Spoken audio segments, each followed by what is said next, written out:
can we go and do these pictures? And what he'd done was set up a noose, put the noose around you, and I'm going to edit out the box so it looks like what's happening.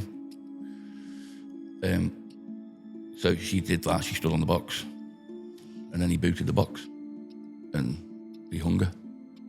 To open up a paper and to see my own face as portrayed as the killer, rather than the person who actually committed the murder, I got no words for what I would do, how I would feel. He had sex with a body in every room of the house, including on his mum's bed. When I was published in the paper, you know, I had a 3-month-old, you know, little...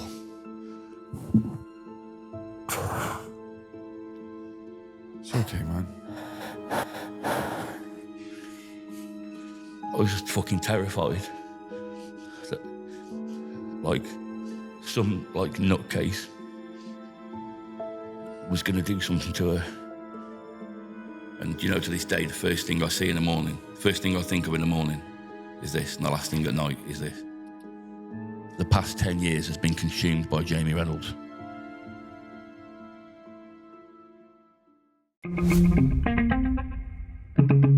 The Central Club. What's going on, people? Welcome to the Central Club. This episode is brought to you by Re-Inspire Printing. If you haven't already, make sure you hit that like button, subscribe to the club, and hit the bell button to be notified of future content. As you know, here at the Central Club, we are no strangers to criminal injustice. But this podcast today is something like we have never heard before. This is quite alarming in the case of the current climate we are in with social media. Back 10 years ago, a horrific murder took place in the small town of Telford. And the fallout of that murder led to this guest today's basically living through a life of hell. And to find out what actually happened and with the murder itself and with our guest, we are very grateful that they have come down today from Telford. And I warmly welcome Mr. Lee Wincott. Pleasure to meet you. Nice to meet you, Lee. How are you? Not too bad, mate, yeah. Yeah, I'm good. Thanks for coming. Not a problem. I'm glad to be here. Yeah? Finally. Yeah, good, So, good. first penned it about August last year. Drafted it, put it off, deleted it. And then I was like, right, do this, you know. Get in touch and get it done. Yeah, well, we get a lot of guests emailing us, trying to reach out. They got a story to tell. And we've tried to accommodate that so much now. We even have a phone-in show for people. But a lot of people who reach out, with all due respect, I don't think they would be not worthy. They couldn't capture a podcast for an hour or, you know, however long we do it. And, you know, I told you, but a lot of the guests we've had on the Central Club up to date are people that we've reached out to. And we do get a lot of people reaching out. Not all of them, but some. But when you reached out and you told me the story, just instantly I knew that we had to do this. We had to get you on. Yeah. And since then we've spoken, and, you know, you've said that you've actually, you know, you've been contacted by a few other people, but you've actually followed the Central Club since the start. Yeah, I chose you to do it with, to speak to. Yeah. You know, just, like I say, I spoke to a few other, you know, podcast providers, and they've never been interested in the way you were, like with me, not just this bit of the story. Yeah. You know, like beforehand, when, you know, before we come here, like we were speaking and telling you some of the health stuff and that, and you're genuinely interested in that. So that's why. Yeah. And that's why I chose, you know. Yeah. We could just tell the reason of, you know, this is the reason you're here is because of this story. And we could end it there, but what lessons are we learning? What motivations and inspiration are we giving to other people who may go through this? Yeah. What awareness are we giving if we don't hear the full side you of the story? You need to hear the full thing. And like I said to you before we started recording, I never felt, I always saw it as, there's people so much worse off than me. There's people going through this, people going through that. But it's took me, like I say, it's nearly 11 years ago that it all started. And in that 11 years, I've been like lower than low. I've been to hell and stayed there and just managed to come back. So it's took me this long to actually sit back and think, no, hang on. Like, this was bad. I didn't do anything wrong. I've never done anything wrong. I'm not an angel. I've never been in trouble with the police. I've never been nasty. Well, I have been nasty, but it's been justified. So it's took me this long to actually sit back and think, hang on, this was big, this was bad. Why shouldn't I talk out? Why shouldn't I speak to someone? And I respect that, and I kind of relate to that. I know exactly what you mean. Like, you're, like I said to you, you're the reason that's made me actually go, hang on. There's people out there that are going through stuff, and I saw the way what you went through, and then where you are now. Over the past couple of years, it's slowly made me go, hang on, maybe it would be a good thing for me to go on. And so you're to blame for this. Thanks. No, it's good because literally, we can all say, my life's okay, actually. And I do say that to myself, I do now. I do count my lucky stars, but as well, some shit happened. And if I can help anyone by sharing that, I will do that. And I think that's why, this was meant to happen, because of those reasons, that you've just explained. And not only what you've gone through, just through the backlash, but if none of this happened, what we're going to talk about, just the event itself, how close you was to the whole thing is traumatic in itself. Anyway. Yeah. Okay, so before we jump in to the ordeal, if you could give us a brief run through, give us a backstory, where you're from, what type of person was you, and what type of life did you have before this? So I'm from Telford, born and bred. Still there now. Literally, mate, the most... If I was to say to you, just a normal guy, that would be it. I literally went through school, didn't pursue college or uni because I was so focused on being a drummer. When I was professional, I got to a point where I was like, right, this is getting serious now. I'm actually where I'm now, the level I am that I used to look back and think that's where I want to be. Left school, didn't bother with college, uni, because I was like, well, there's no point in doing anything there because I want to be and I'm going to be a drummer. Started when I was 12, 11, whatever age you are when you're in year 7. And then, drumming, went to the school, didn't do brilliant, but I didn't care because I was going to be the next, the idols that I had, and then, did I had a couple of random little jobs, but like I said, that was just to fund normal living stuff. And then, that was the case, and up until I got to 22, which was when everything started. There's not much to talk about beforehand because, like I say, I was just a bog standard, pretty much just like a good lad in that sense, just there's not many stories to tell there.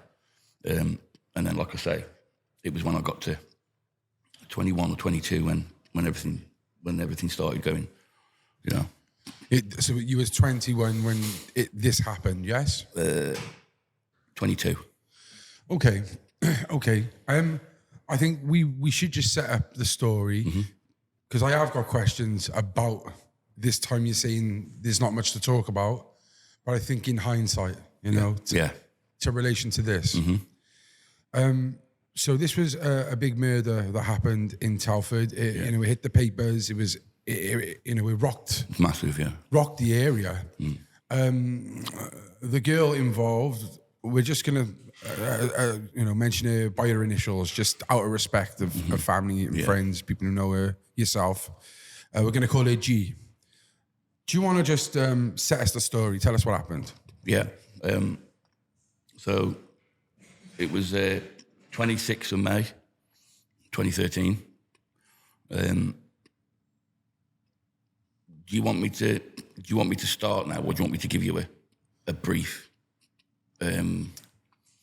description of it and then go into it? Yeah, I think that might be good.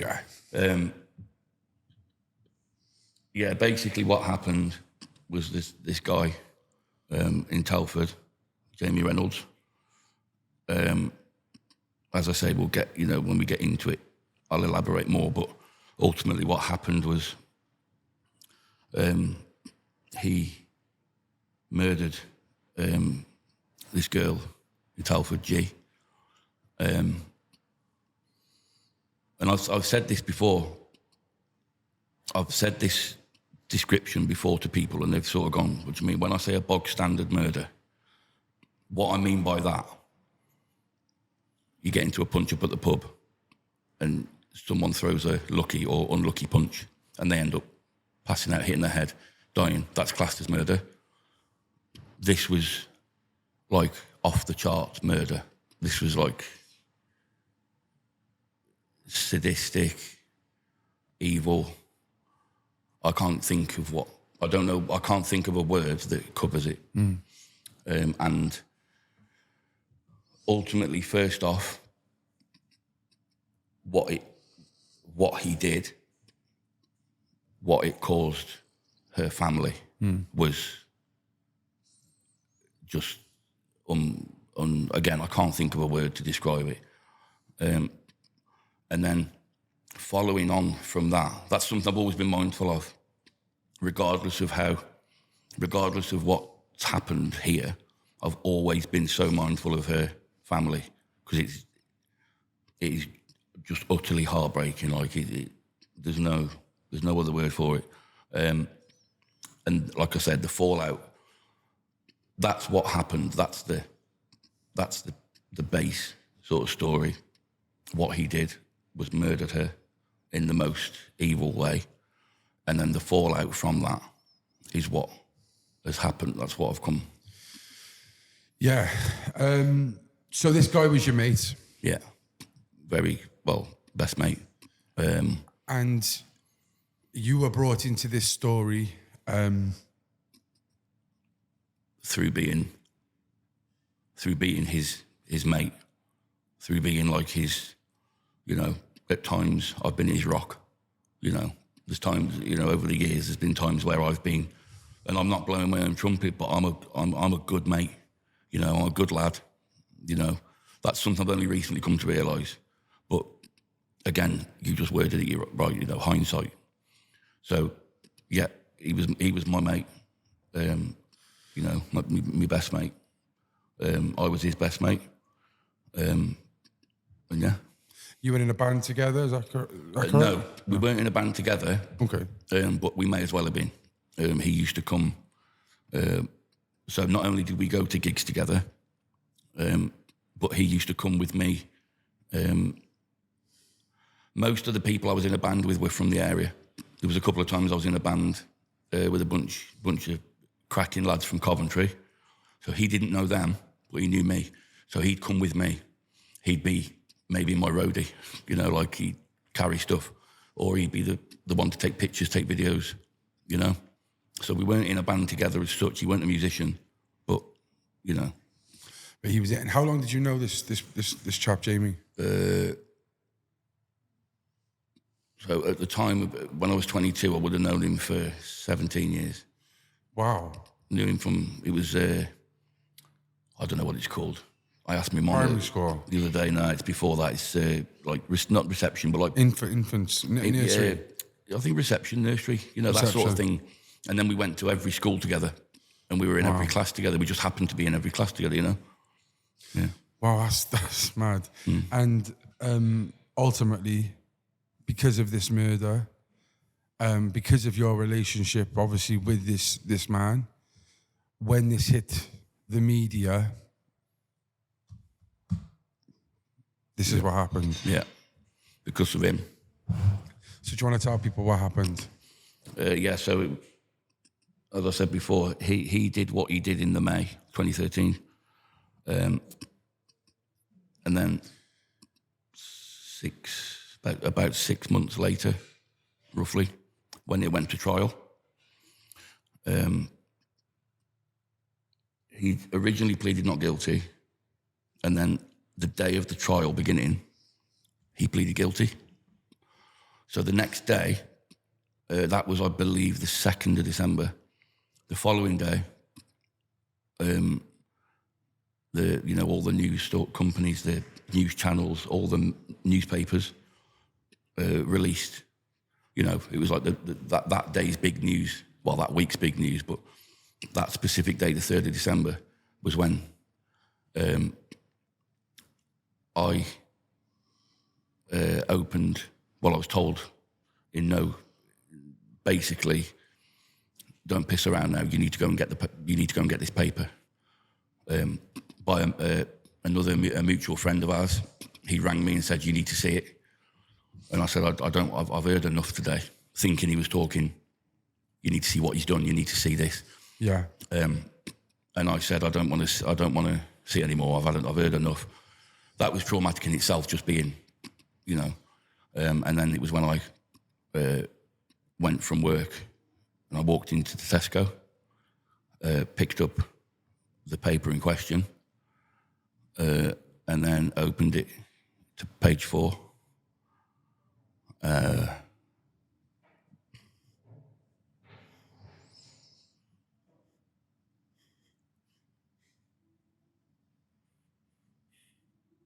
Take your time, man.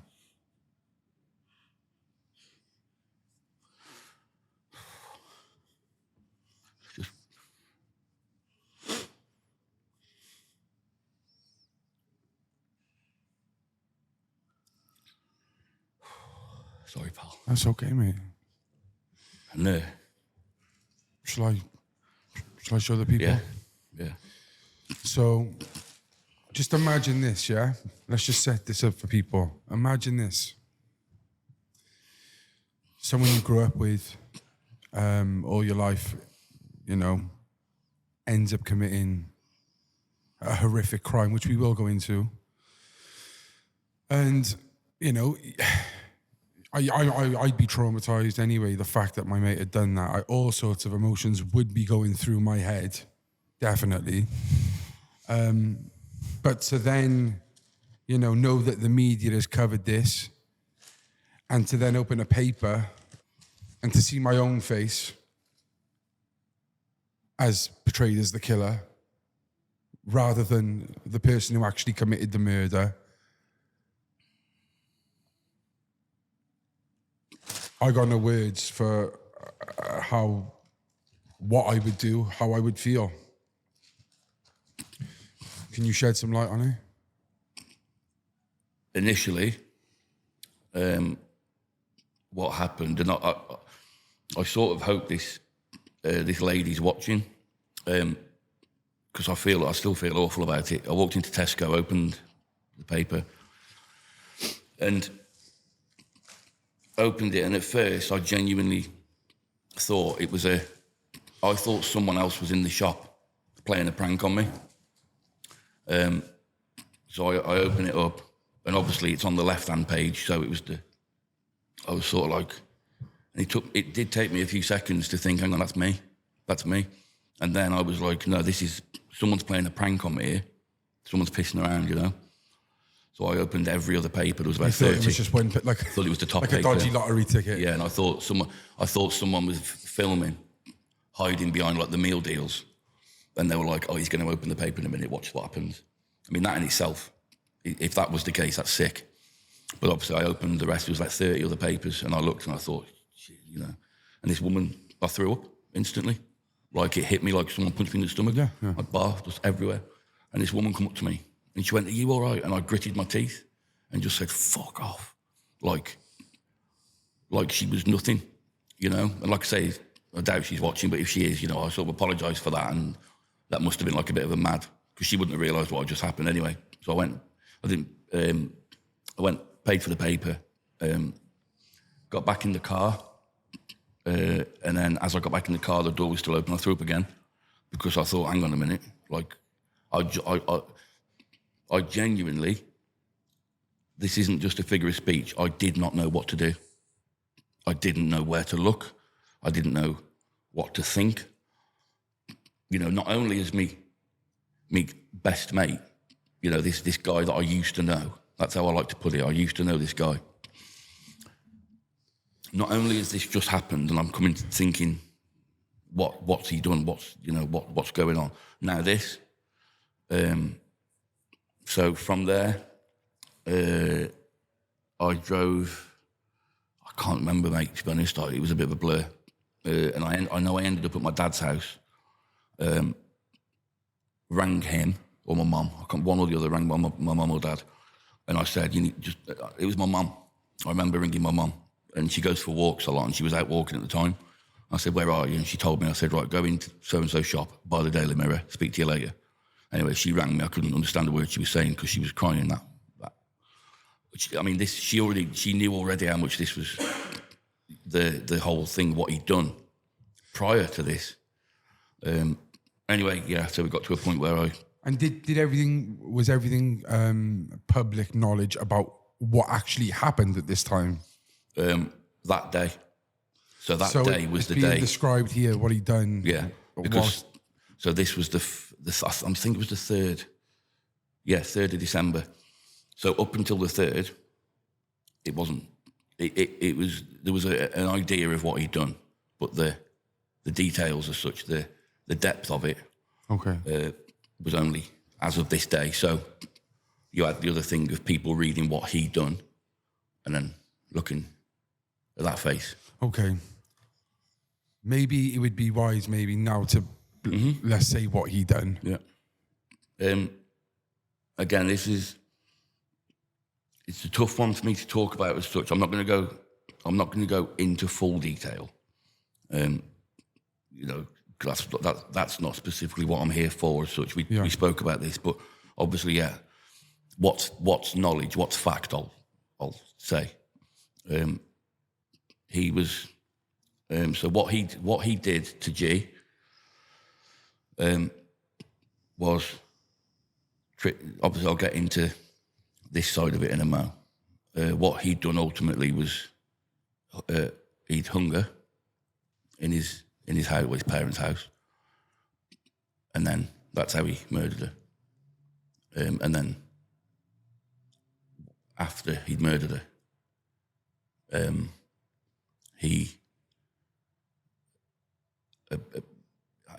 abused her, her body, raped her after she died, all over the house, every room, and he took pictures of it. I don't know videos or not, but he took pictures.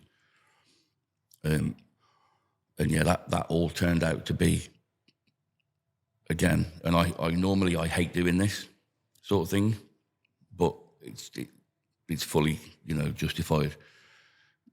This guy that I'd grown up with, this guy who was my, at one point close mate, and then it got to the point best mate, same music, first girlfriends, first beers, first gigs, it was all with him, first festivals, and then to find out not only what he'd done to G, ultimately to what caused the end of her life, but the build-up to that.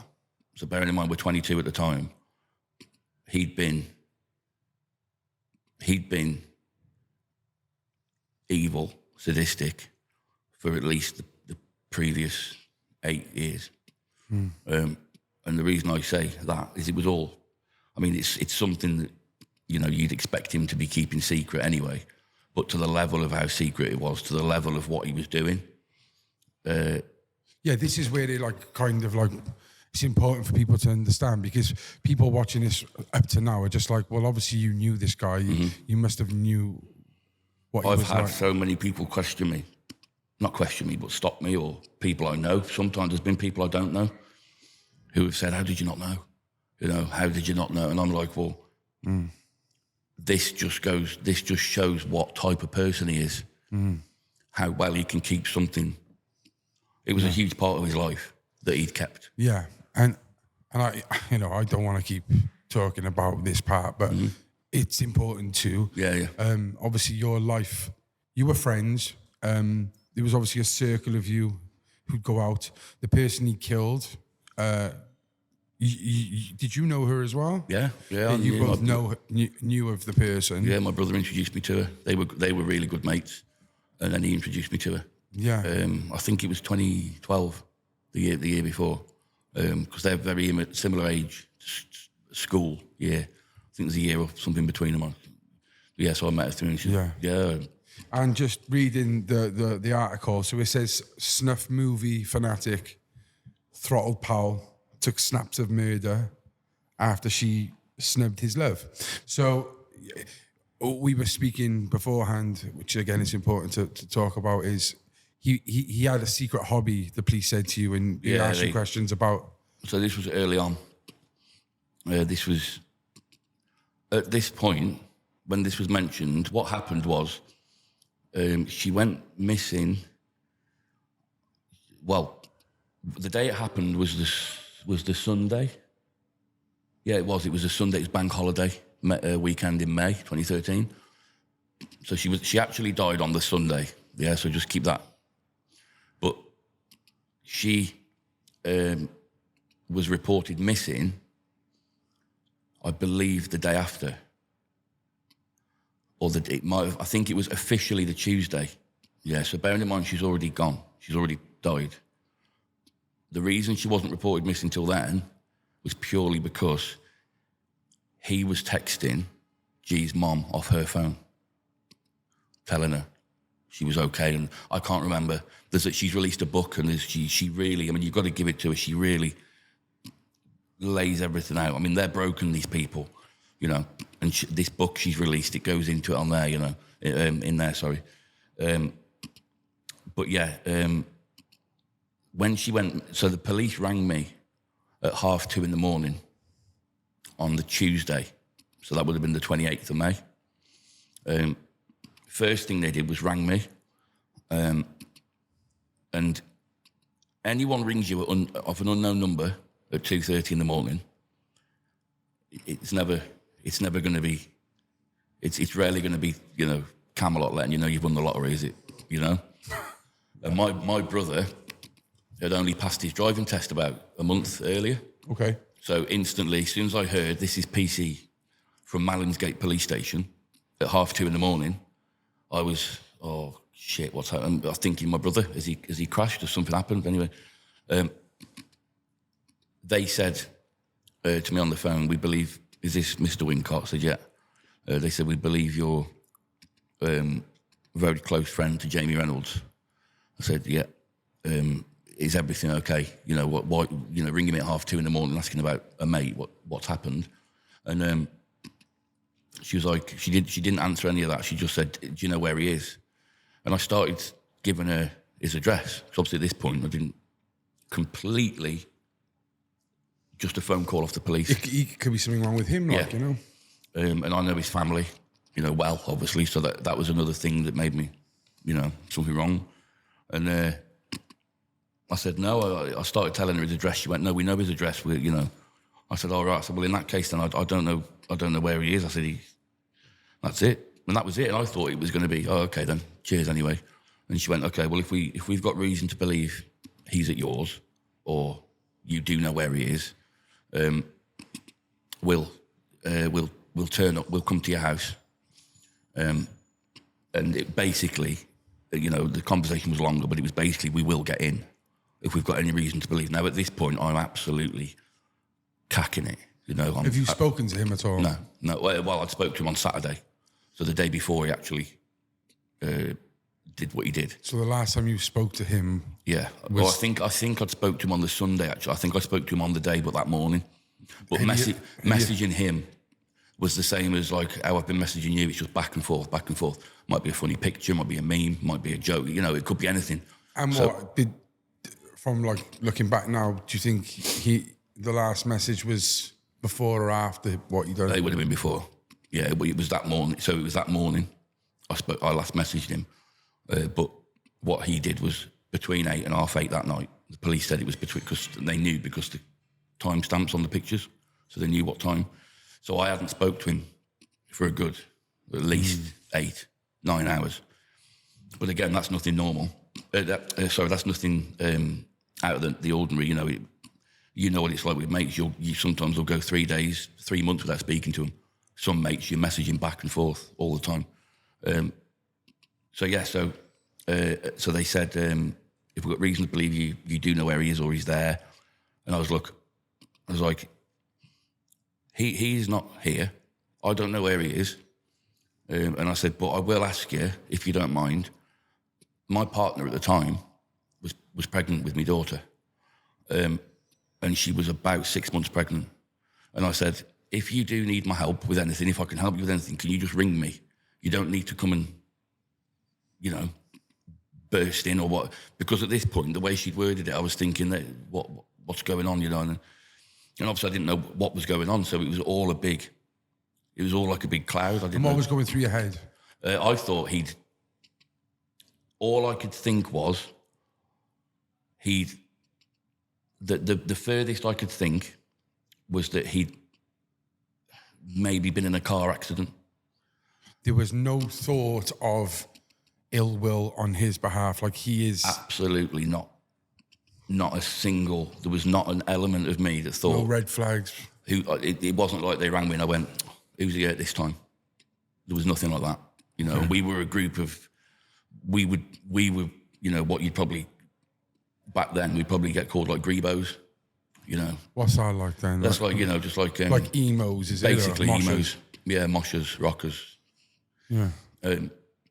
I'm still that today. I just don't, I just haven't got the caveman hair. Still like metal's my, the one thing before me wife. Like grime as well, don't you? Yeah, grime. I love grime. Yeah, grime and death metal. The two. Wow. The two things you wouldn't. That's a mix. That. Yeah. But yeah, although my wife has been getting me into country. That's a good choice. Jerry Roll. Noah Khan. I think I've it heard is. of that name, yeah. Yeah. I like Post Malone as well. Yeah, you said. So yeah, we were we were, because like up only a year before this happened, like we both had, well, a few of us had, like my hair used to be, I used to tuck my hair into my belt buckle and stuff. It was that long. Yeah, now. And he used to have like big afro curly hair. And so we were, a grebo-y, like rocker, like metalhead sort of.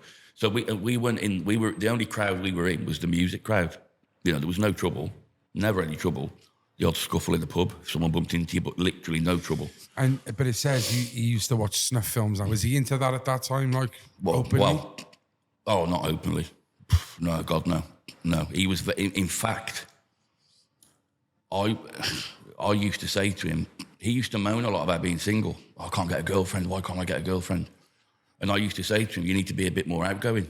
Just be a bit, because he was quite timid, not timid, but quite shy. Really? Polite, very polite, but shy.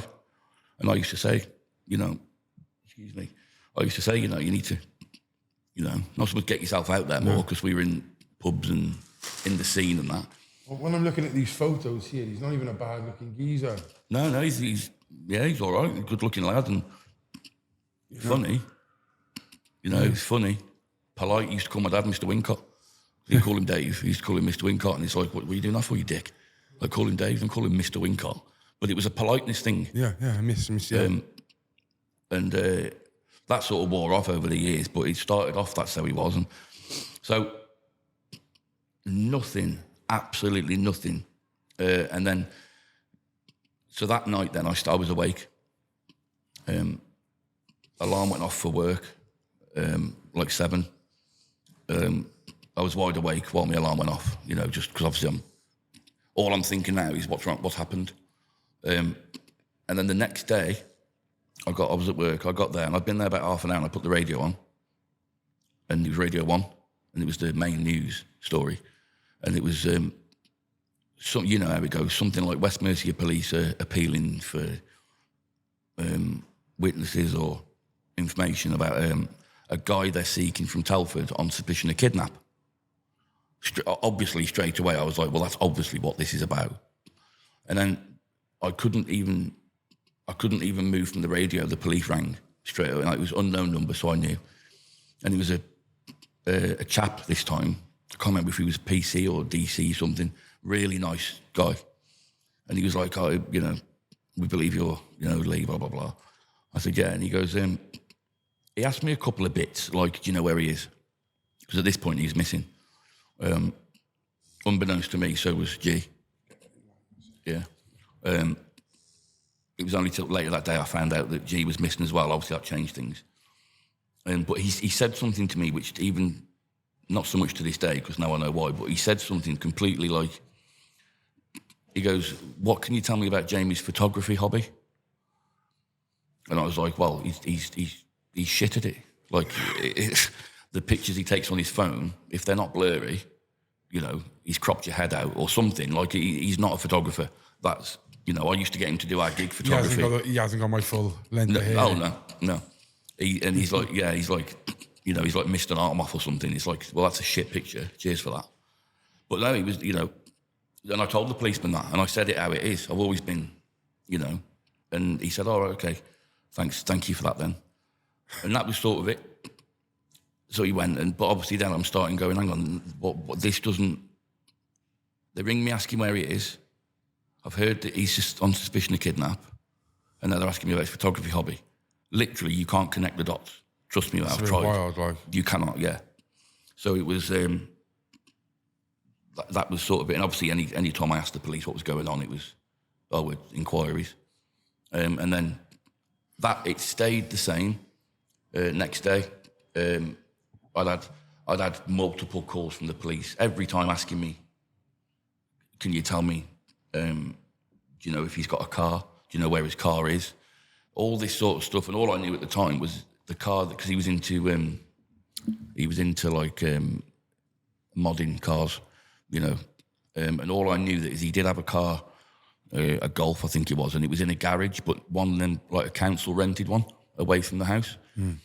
And I said, I know he's got that. I said, but, you know, I said, hobby-wise, if you were to ask me his hobbies, it's big into music, big into going out of a weekend, and that's about it. You know, and his cars and stuff, but the photography, nah. And then the next day, so this would have been the Wednesday, the 29th, I believe, if I'm working that right, 29th of May. All I heard was a police lady or man rang me, asked me a couple of things about, I think it was just like when I last saw him, you know, last time, or something like that. And then later that afternoon, so I finished work at that job, I finished at 5:30. That afternoon, the news came on, and all day, you know, like Newsbeat, they have it on every hour or couple hours. It's been the same. So it becomes sort of the same. And then about 4 o'clock that day, they said, they've arrested Jamie in a hotel in Glasgow. Is that what he was? Yeah, so bear in mind, we're from Telford. Telford to Glasgow is a good 5-6 hour drive, you know. This was, I knew as much as every other person, you know. I was getting it from the news, not anywhere else. And they said he's been, I remember them saying he's been released. He'd been arrested, and then not released, but is it like de-arrested on the kidnapping charge? And then they said, and then instantly re-arrested on suspicion of murder. Wow. So, but again, at this point, all I knew was he was missing, now he's been arrested. What did I know about his photography hobby? And I don't care who you are, if that's all you're told, I don't know what you're going to think, but you're not going to put those facts, what you've been told, you are not going to link it straight away to what's actually happened, you know? So that, yeah, and then it... ransom, maybe. Yeah. Take some photos, send them off. Yeah. But even to the point where I thought, you know, what's he been up to, you know, in his private time? has he done something daft? I was even thinking of, I was going to lengths in my head where I was like, nah, I remember sitting on my own in the car before I left work, and I thought, maybe he's done that revenge thing, that revenge porn. And I thought, has he done that? But I even went, nah, he's not that sick. Did you have any idea of the person involved? I did now at this point, because at this point now she'd been classed as missing, reported missing, and I went to school with her sister, so I knew. I know of her. And did that make sense? Like because she'd messaged me saying, "Have you seen Georgia anywhere?" She was last known to be with Jamie. But even when I heard the news that he'd been arrested on suspicion of murder, even at that point, I was thinking, like, has he done something silly? Have they gone away together in a car? Or what? No, well, I knew he was in a van because that van. You didn't think he was premeditated? No, I thought that the furthest I could get with it in my head was they've gone away in a car for whatever reason. They've been in a crash. He's legged it. She's passed away in the car. He's legged it. That's the furthest I could get with it.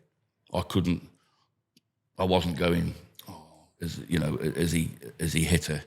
I don't know. Have they drank too much and I don't know. But the furthest I could get was, have they been in a crash? Because obviously I knew to be on suspicion of murder, the police know something. They know something. They're not just going to randomly go, oh, she's missing, we'll arrest him on, and like I say, further down the line, it all come out why they knew everything. But at this point, just staying on track. Sorry, I like to, digress a bit. So at this point, he'd been arrested on suspicion of murder, and he'd been brought back to Telford by the police, and then it stayed the same then. So this was the Wednesday. News stayed the same the rest of that night. All of Thursday, the news was the same. Thursday was the only day I wasn't contacted by the police. But obviously every time my phone went, I was... Yeah. Even if it was someone ringing me, like, I remember my uncle Phil ringing me at one point. He was ringing me to ask him if I could, because where I worked, he was asking if I could get him a specific colour of paint. Right, that's the reason he was ringing me. But up until I answered that phone, it was... What's he going to tell me about it? What's he heard? What's he seen? What's he going to ask me? Because I was so, up until this point as well, before all this, no anxiety, only normal stuff, no depression, nothing like that, just like everyday stuff, So anyway, so Thursday the 30th, all stayed the same, and then Friday the 31st was when everything. 31st of May, 2013.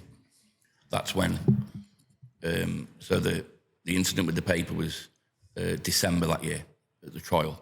But the 31st of May is a day that I'll never, and again, anyone of a certain age who's watching this from Telford, it's that common thing. Everyone remembers where they were when they heard. Twin Towers. Mm-hmm. Everyone remembers. And 31st it was. I'd finished work. 5 o'clock, and then it was Friday the 31st, I remember, and finished work.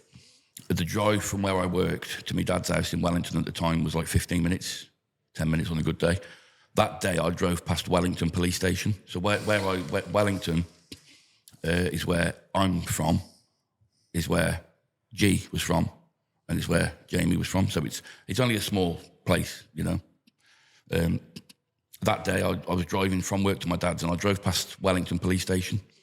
So it's almost like you kind of imagine a village police station. It's not a village, Wellington, but it's not a very big place.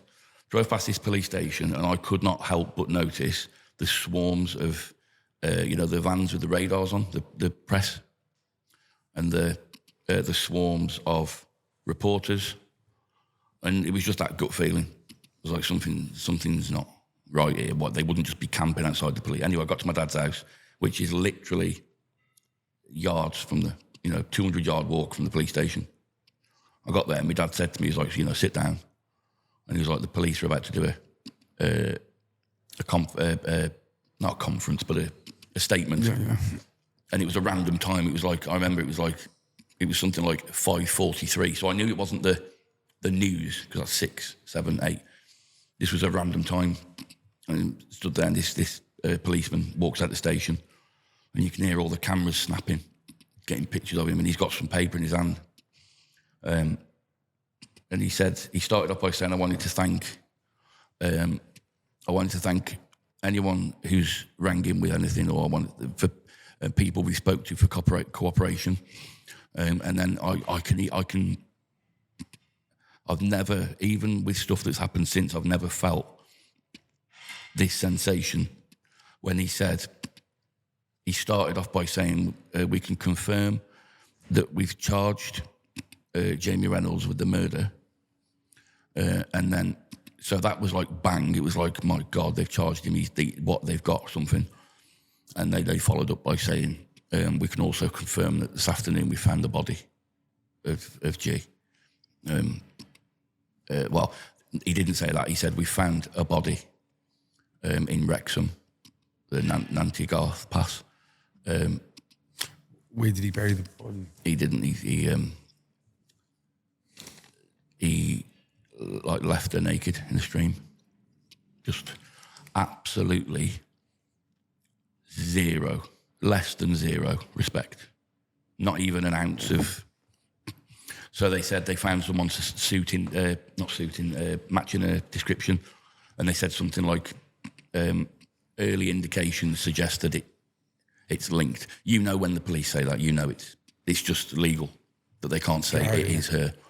So yeah, that was it. And did you, at that time, was you trying to see good in Jamie, or at that time was it like, no, he's... Yeah, there was still that. Because I didn't know. I knew as much as everyone else. So I was still trying to see. I was still thinking, because again, all they'd said at that point was they'd found the body, and it matched the description. There was no description of what had happened, how she was. So I was still thinking, that's a really, really random place. Like it is the middle, like the arse end of nowhere. Has he gone around a corner too quick? Has he flipped his van? Has he panicked and legged it? Are you still thinking that? I was still trying to, because I was thinking... Did you go to court? No. But that's when all the details came out, is it? So all the details of what he'd done and who this guy was. I don't know where it come from, but there was hearsay. There was hearsay from when it happened all the way up to the court case. So like this was the end of May. The case was. What actually came to be true, there was hearsay of that, was it? Yeah, so there was truths that come out. Things that I heard this. I've heard that. And did you listen to that? No, not a word, because I was like, that is bollocks. There is no way. And then in the end, when it all come out, the official release of it, and it was all everything that, I don't know where it had come from. I don't know if people had made stuff up and it transpired to be true. Do you want to set that up and go into detail with how this monster done this and basically what you're portrayed as and what you... Yeah. This happened in the May. The murder happened in the May. Then, it was May. And then everything come out and the newspaper happened in December. But prior to that, some point in like October, I think, is when they'd took him to court for him to enter a plea, which is when he said not guilty. So that was like, there's going to be a trial. At this point, obviously, we didn't realise the extent of the evidence, but if I knew that at the time, I would have, I don't know, there's pictures, evidence, that he took it. Pleading not guilty was just unbelievable. But anyway, so he pled not guilty and they said, right, there's going to be a trial on this date. And it was around the 1st, 2nd of December. Trial date comes. I was in the car at the time and they said, breaking news, the trial started, and he started the trial by saying, I'm guilty. So I was led to believe that would save the family from a trial. so that they'd not hear all these details. Probably need to. Yeah. But then there was details come out. I think the reason they did come out, and they came out from the court, you know. I think the reason they came out was because just of the severity of it. I think the judge or whoever, I don't know. I think they wanted to give people a bit of an insight to just, yes, he's pled guilty, and yes, he's people like him out there, and you need to, because the. Go on, Yeah. Sorry, you said. So then that day, it was on the news, on TV and stuff, and the radio, but obviously newspapers, you know, they have to go to print overnight, so all this stuff wouldn't come out till the next day. So that's the day in question where everything went from me being on the same as everyone else, the public level of, you know, maybe I had a little more because of how close I was to him, but I was pretty much on the same level as everyone, the same absolute gobsmacked, you know, shocked, disgusted, saddened. But then the next day, that's when it went from that to being a personal level for me. That is when I was at work all day. It was like it was on the news. Every time it was on the news, there was a little bit more.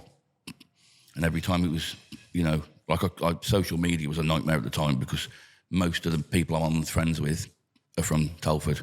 So, you know, if only had 70% of them sharing stuff, at the time that could have been 300 people. So it was just constant. So all day, and I was just like, I don't know what to, you know.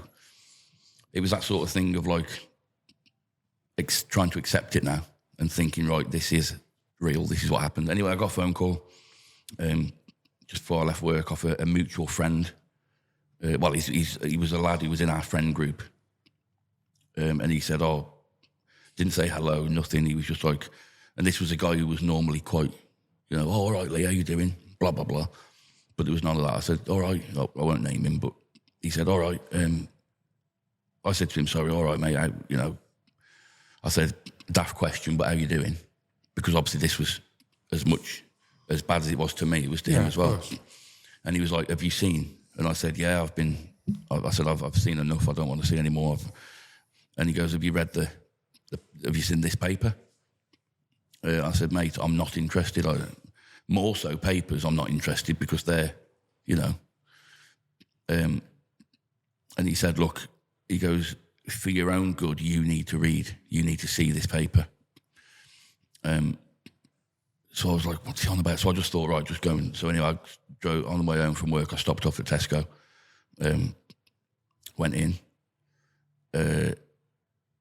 headed to the newspaper stand, and then found the paper in question. And when I remember picking the paper up, and like on the front, I don't know what it was, like everything else that was going on, but it was at that time when I really stopped for a minute and looked at her face. And for some, I don't know, it was just for a brief moment, I was just like, shit, this is really happening. You know, bearing in mind it happened 6 months earlier, but because of everything that had come out. So that was for 5 seconds. I just looked, opened the paper, and then that's what I was.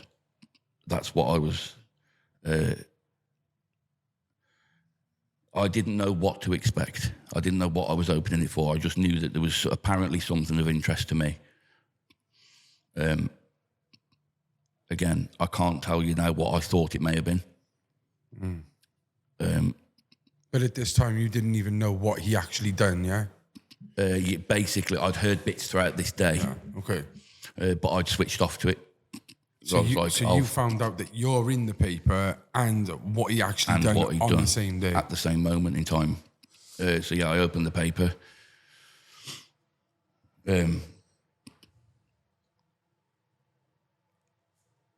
What did he do? So what he'd done to her, he had been, again, he appeared as a normal mate to her. I say normal. That he'd asked her out on a few dates, I think, or he'd sort of expressed his liking for her. She'd and I know this because I was there once, she very politely, she was like, look, I think it was something like, you're too good of a friend, that sort of thing. Don't want to ruin our friendship. Don't want to ruin the friendship sort of thing. And it was, the way I saw that was like, I was like, mate, she's told you now, on you go, you move on sort of thing, or you... Anyway, I didn't realise behind the scenes that wasn't the case, and he was sort of pestering a little bit. And what he'd done to her was tricked her into going around his house. I mean, there was conversation. I'm not going to go into it. There was conversation leading up to this, but ultimately, what he'd done at the end of this conversation was arranged for her to go around to his house, his parents' house. They were on holiday at the time, so he had the whole house to himself. He told her that he needed some pictures under the pretense. That's it. He said he was doing a portfolio because he was doing modelling and he was doing photography. So why would you not believe him? Why would she not? Why would she think he's lying? Because he's a friend and she wanted to help him. She went round. Again, there's details that I'm not going to go into because they're ones that I don't like it. It's so I can't. So yeah, and like if you only have to search his name and it everything. Well, I've looked. So if you don't, I'll just for the people. But what he did, got her around there. If I remember rightly, took a few pictures of her, just like general, maybe like in the kitchen or in the front room or something. Then he'd said to her, could you, or whatever, said, can we go and do these pictures? And what he'd done was set up a noose through his loft hatch. And it was round a paddle off a canoe. So it was... So imagine the loft's open. There's a paddle going across, and then the rope. However, so that was there, and there was something like I think it was a recycling box or something for her to stand on. And he said, "Can you put the noose around you, and I'm going to edit out the box so it looks like what's happening." So she did that. She stood on the box, and then he booted the box, and he hung her. I remember, like I say, didn't he? So yeah, basically, he. There was some. I remember seeing something come out about. These are things to me, right? To anyone else, they'd just be like another detail. They'd be like another little thing, but to me it was because it was so opposite to his character. You don't want to believe it. At this point, I even reading it, because obviously it was all distorted because I'm dealing with my face. Your own grief, yeah. You don't want to believe it because it's targeting you as well. And I'm thinking, hang on, there's people around here who are going to... Yeah. They're not going to... There's people around here that are pissed off. But it isn't you. No. There's people around here. Though. There's people around in Telford who were angry. Like, as you can imagine, I was fuming before this. So I was concerned that people were going to open the paper, read the bits, see the face. Their anger's going to get in the way of going, hang on a minute, this guy we're looking at in Tesco, who we've looked at in the paper yesterday, that can't be the murderer because why would he be in Tesco? But people weren't, and I was getting, people are emotionally, not logically thinking. I get that. So at this point he'd hung her, took pictures while he was doing it, pulled on the rope and that, but he'd done something with his knee in her back. Like I remember, and like I say, that's one of the things I remember reading because it was so like it's an evil act in itself, like beyond evil. Yeah. But those little things for me really pushed it because they were such little. Well, they weren't little, horrible but they were details. Yeah, real. So he, for the record, lured her into the house, took some friendly photos in the kitchen. Mm-hmm. Could you do these other shoots I've got planned? Noose hanging from the loft. You stand with it through the neck and I'll edit out to look like you are actually hanging for my portfolio. Because he was into, I've heard since that he used to ask, not just G, but other girls that were meant to go around as well, that he was into levitation. And this was before the court thing. And I was like, well, I don't know what that means. So what's I lie on a table, then edit the table? Edit the table out, sort of thing. You know, stand on the box, edit the box out, it looks like you. But really, he's involving the noose. And that's his... So levitation's his grab to get him in, yeah? That's his, camera trickery sort of thing. He's kicked the box. Kicked the box. And then he's gone downstairs... He's pulled, pulling the legs while she's hanging. Something, I can't quote it properly because I can't remember, but I remember hearing something about pulling on it or tightening the rope or something. So basically, where he could have been helping her, he was doing the polar opposite, and he was. How trusting he must have been for her to willingly put her head through a noose. Yeah.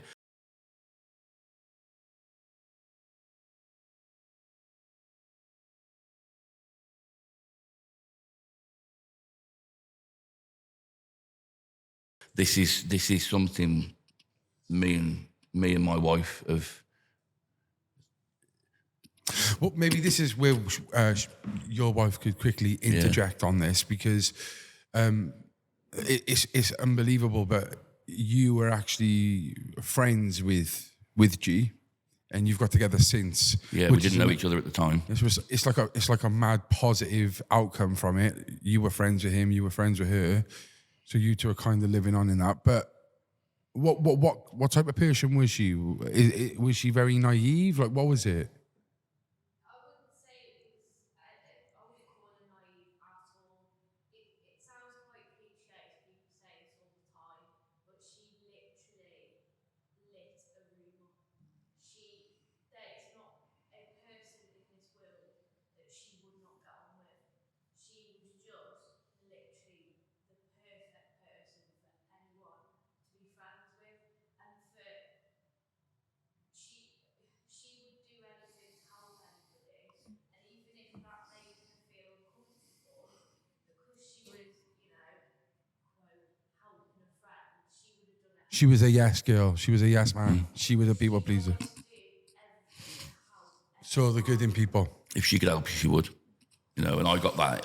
I knew that, and I can't, hand on heart, I can't say that I wasn't close to her. I wasn't close to her, but I would loosely say we were friends. Based off association. Mates. Yeah, just How friends, old was mates. she? How old was G? She. When she died, 17. Wow. Yeah. What a horrible man. Mate, that doesn't even come close. Doesn't even come anywhere near the description. So he's done this, and what did he leave her there for a bit, or he took her down and then just proceeded to? So then, following on from this, he took her down, and then he had. There's no way of me saying it other than sex. He had sex with her body in every room of the house, including on his mum's bed. Yeah, and he took pictures of it, all of it. I assume the parents got rid of all that stuff. Sure. They sold the house. Maybe a year or so after they sold the house, and that was it, gone. And that was it. But that sort of stuff, it's, there's the elements of what I was mentioning to you before about the elements of control. Yeah, please. How these were things, like I say, small details in the scheme of things. It's important to hear these, though. Yeah, but they were things that really, really hit me, especially later on. Quite some time after. I think you're still battling with it. I think you still don't want to come to terms with some of it because he was your friend. Yeah, and it's the other. There's me dealing with that. There's this, good angel, the angel, sorry, and devil on. More so now. I'm sort of, I'm more than ever.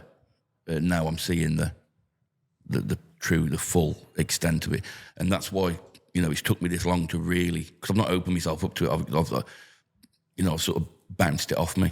I think if the paper hadn't have happened, then it would have been dealt with 50-50 maybe. It would have been dealt with in maybe a slower process, but the normal realms of you go through the 7 stages of grief, that sort of thing. Yeah. But that obviously made it.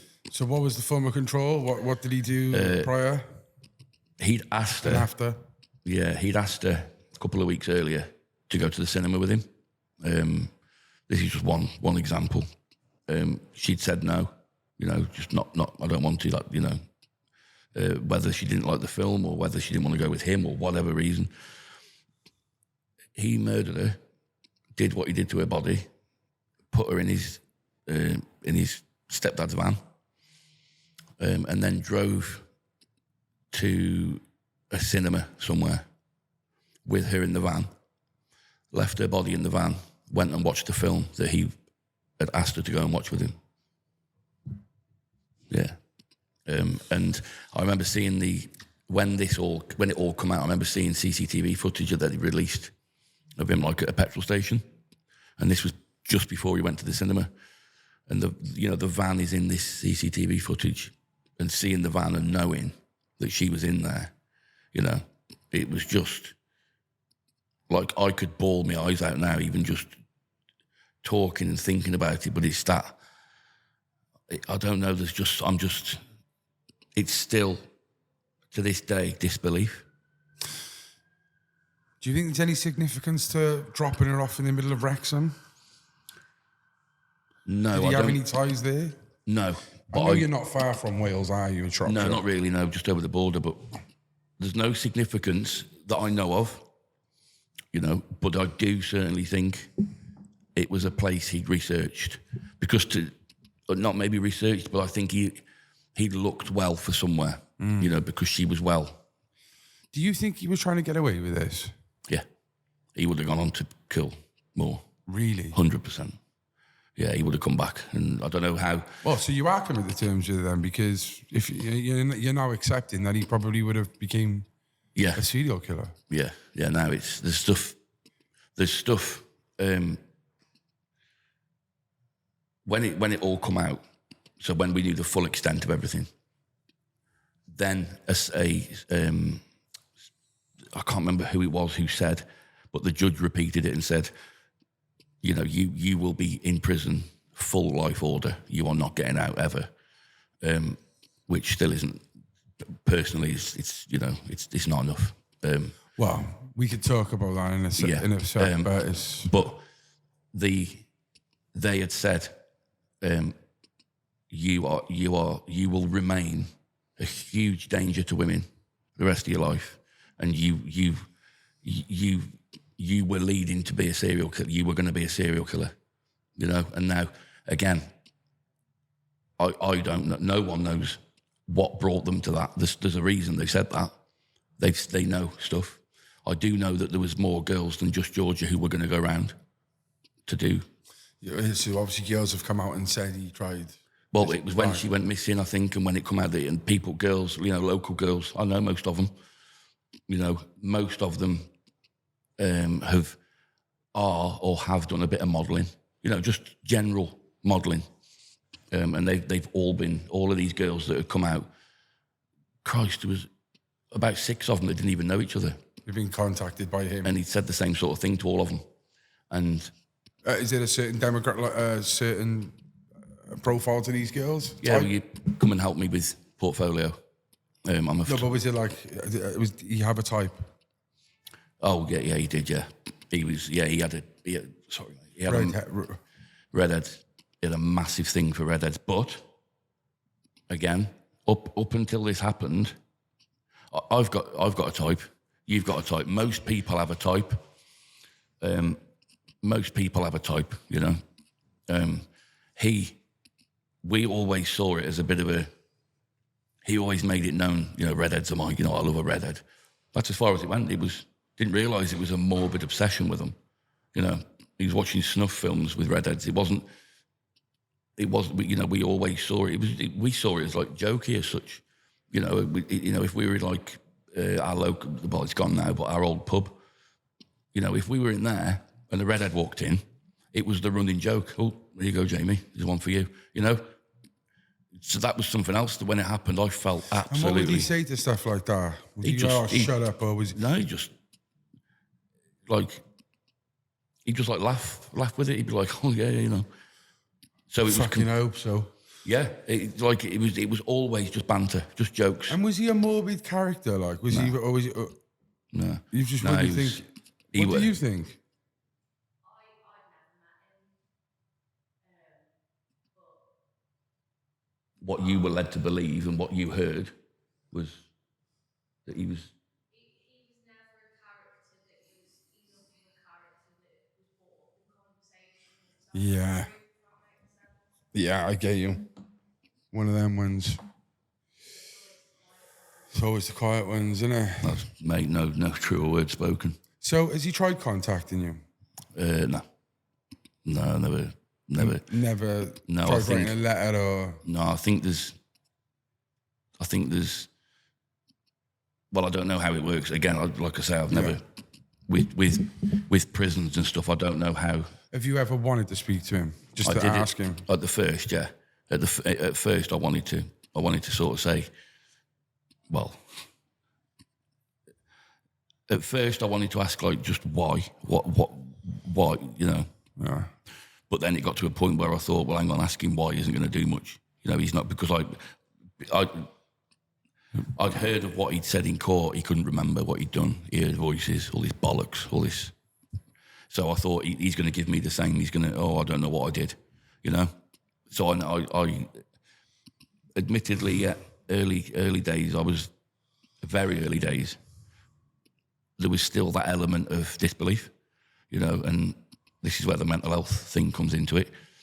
You know, it got to a point where there was no way. It's not just a simple case of, you know, just dropping him a text anymore. Oh, why have you done this, mate? What have you done? You know, this was and I did sort of learn early on, hang on, no, this isn't the Jamie that you grew up with. That's the only way I could see salvation out of getting out of this, because I thought I'd drive myself absolutely mental. Yeah. And so no, there's no. Okay. What prison do you know where he is? The Monster Mansion, Wakefield. Wakefield. Yeah. Yeah. So he's up there with his he's buddies. up there. Yeah, he's up there, yeah. Ian Huntley. Yeah. And the Mark. Mark. Bridge, is it? The one from Wales. All the.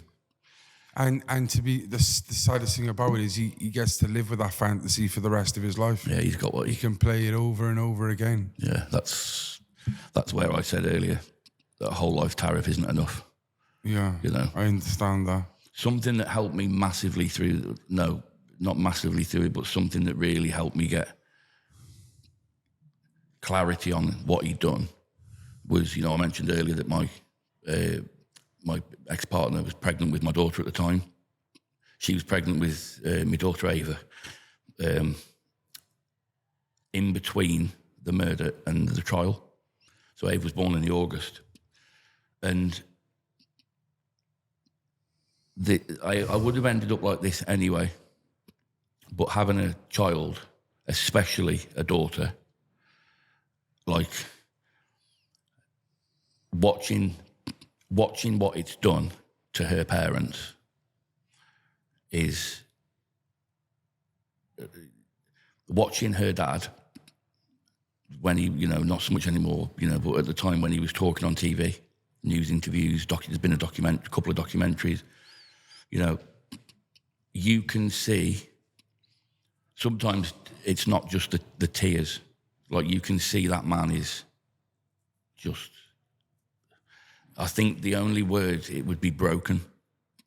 And seeing how one man's actions all to fuel his fantasy, his fascination.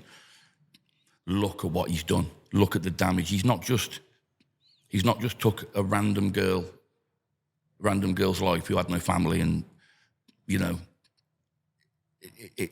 he's took her life. He's broken her family's life, and then you've got and I'll always say this because I see myself as massively irrelevant, but all the way down the line, look at what he's done to me, what he's caused me. Why would I want to speak to him? Yeah, I want to ask him why, but I know I'm going to get a bollocks answer. But I sick man, and I want to just say rest in peace to G. You know, I really. It's lovely, to be honest. Every year, everyone goes to her. She's got a bench, a memorial bench in a park by us, and it's just, like I say, it's not just the fact she was taken, and the fact she was murdered. It's the manner she was murdered, and I will be. She was tricked into it. Yeah, tricked into. The fact, something that I heard. Imagine it last, I was just about to say. Last second, just start realising, oh my God. He's killing me. And she was looking at him for help. He could have helped her. He could have stopped what he was doing. And it fueled him. It made, and like you said earlier, when, fucking horrible country. You look at him and, fucking burning in hell for the rest of his life isn't enough.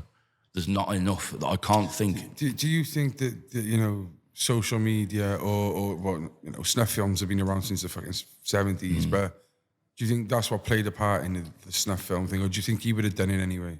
I think the snuff thing, mate, I'll be honest with you, even at the age of 22, I didn't know, I thought snuff was tobacco that you sniff. I did as well. Like, I didn't know what a snuff film. Like, the thing is, this day and age, everyone, I hate it. I don't watch all that shit. I think people who are into gore shit like that anyway, it's just like watching fucking kiddie porn, because you're watching someone be killed. You're watching someone die for sexual. It's fucking weird, man. Like, this is why there's been such a big thing since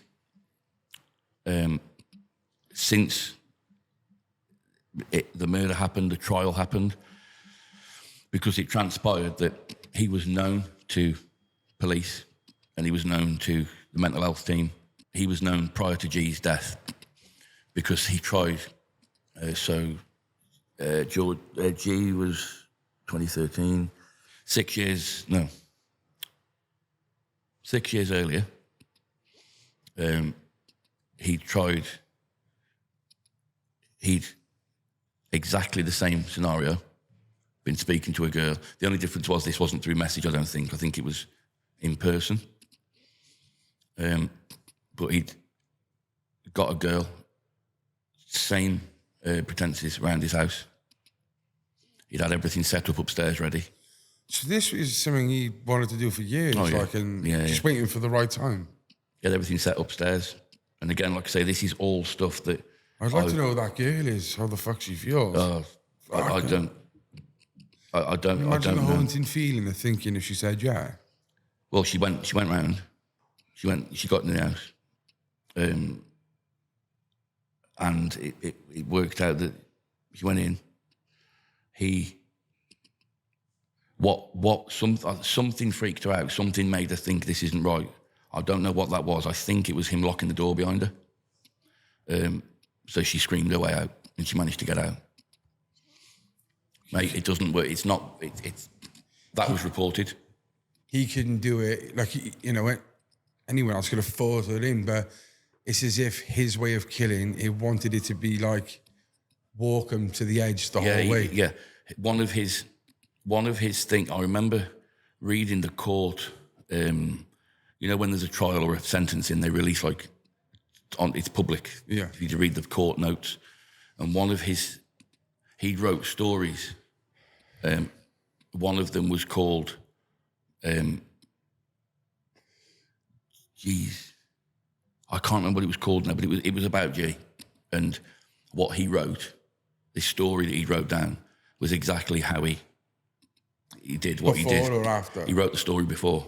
But obviously that was in his bedroom or whatever, so that wouldn't have, Wow. And what about like the photos? Where did they find them then? Did he have them on him or? No, he left. So he took the pictures. I think what was it? He took the pictures on a camera in the house. I'm sure I'm getting this right. He moved them onto something, a stick, hard drive, which he took with him, but he thought he'd deleted them properly off the camera, which he left at home in Telford. When when the police got into that house, they found the camera, and they'd got into it. So this is where it transpires. They already knew, even when they were looking for a missing person, they knew she was dead. They'd seen the pictures. They knew what had happened. Oh.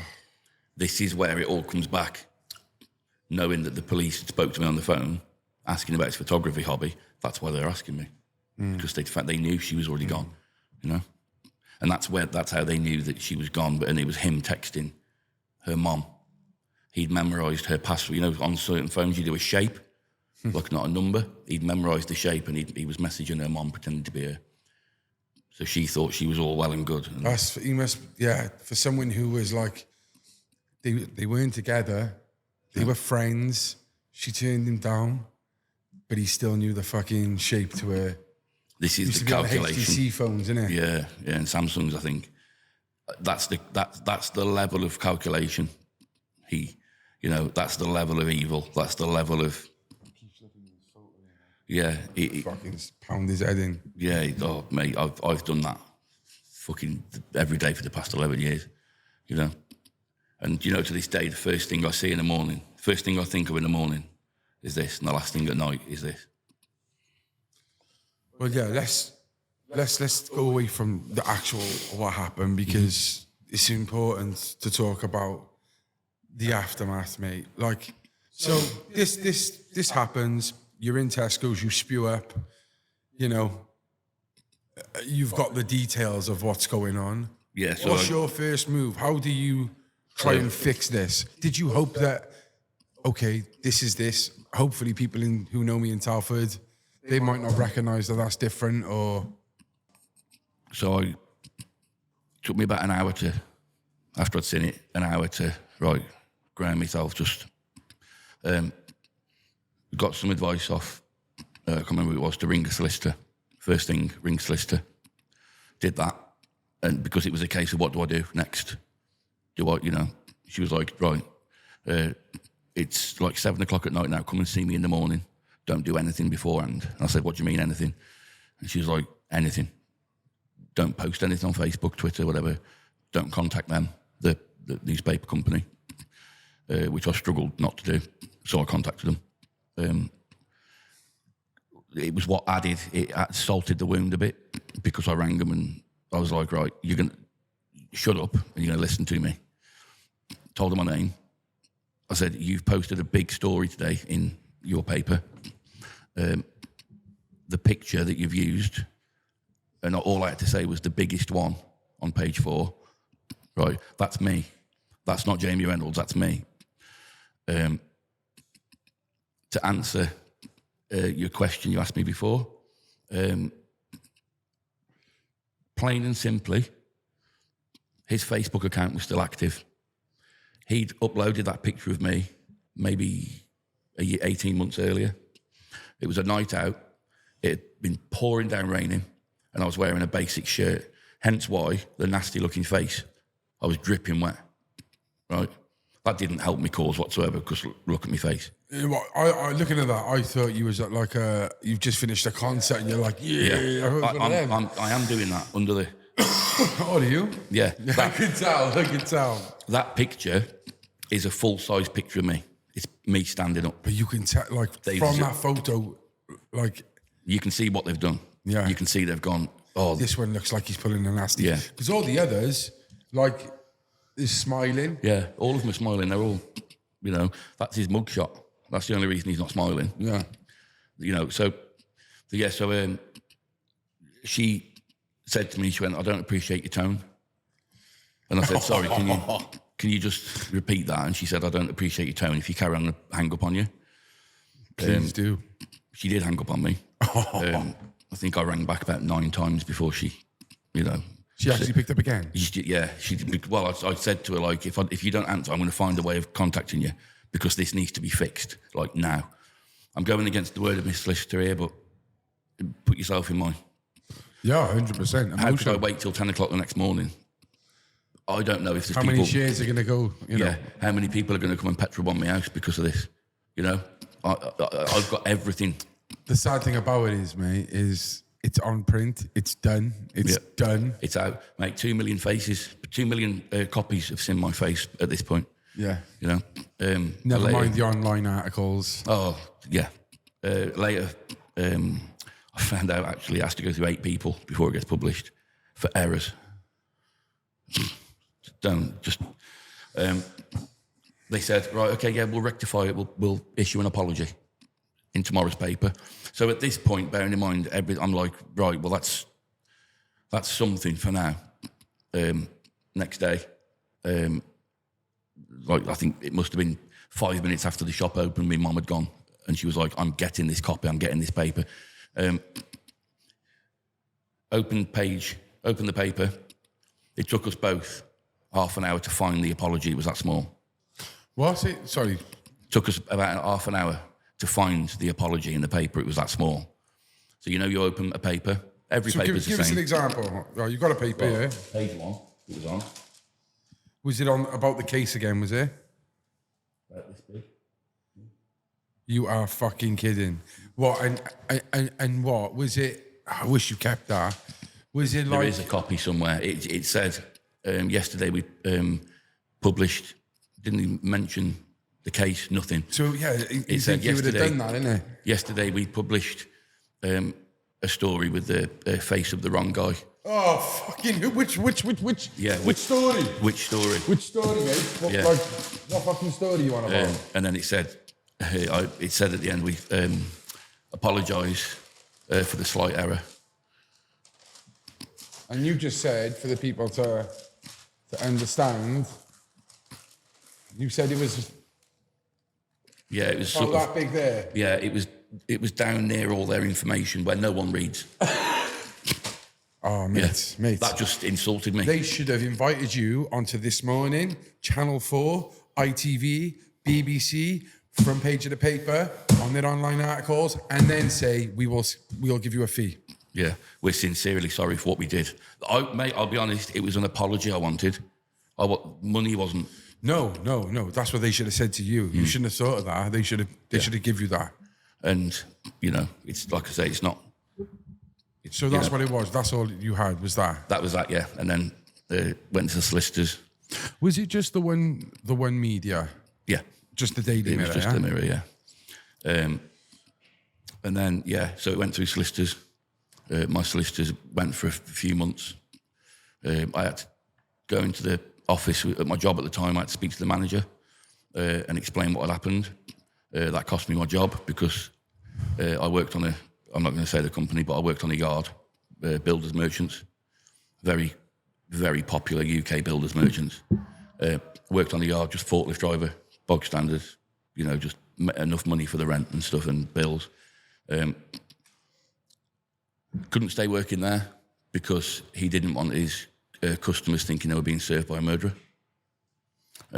So that was that. Shame on fucking you. And you should fucking name and shame on me. Yeah, mate, if I was a different type of person, I would, but I see all this stuff as in the past, but it's cost me a couple of jobs. It's cost me a couple of bands It's cost me a lot of money.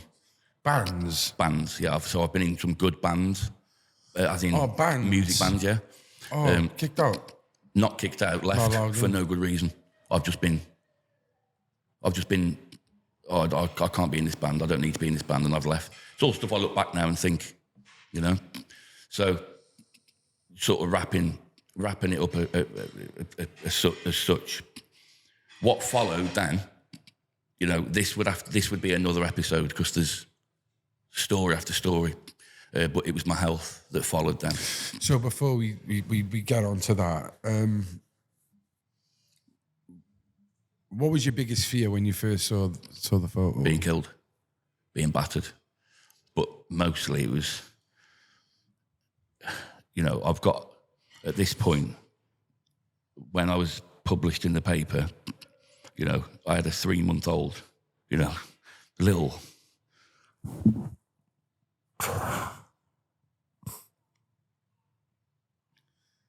It's okay, man. I was just fucking terrified that, like, some, like, nutcase was going to do something to her, or, like, to me, or, like, other family members. And I was just, like, so angry because all along I was like, what have I done wrong? Like, why am I going through this? Why am I? You know, why?